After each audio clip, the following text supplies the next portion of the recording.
Carunan vanha kirkko on Carunaan 1685 valmistunut puukirkko, joka myöhemmin on siirretty Helsingin Seurasaaren ulkomuseoon. Se on ulkomuseon vanhin rakennus.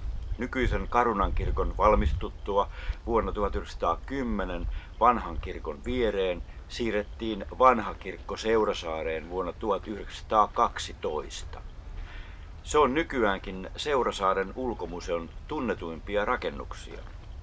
Se on käytössä vain kesäisin, jolloin siellä pidetään jumalanpalveluksia ja konsertteja, ja sitä käytetään myös vihkikirkkona. Kirkon pihalla on ulkomuseon perustajan Axel Olai Heikkelin hauta. Kirkon rakennutti Carunan kartanon omistaja vapaaherra Arvid Horn of Åminne. Horn velkaantui kirkkohankkeen vuoksi niin pahoin, että hän joutui myöhemmin myymään kartanonsa. Carunan vanhassa kirkossa tehtiin mittavat muutostyöt 1770-luvulla. Alun perin siinä oli aumakatto ja tasainen laipio, mutta vuosina 1773-74 katto muutettiin jyrkäksi harjakatoksi.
Täällä vietetään juhannushäitä.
Nykyisen muotonsa kirkko sai 1780-luvulla, jolloin kirkon länsipäätyyn rakennettiin eteinen.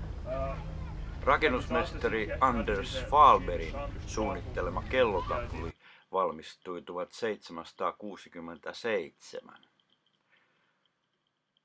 Kirkon rakennuttajalla Hornilla oli kirkkoon patronaattioikeus, eli hän valitsi itse papin kirkkoon.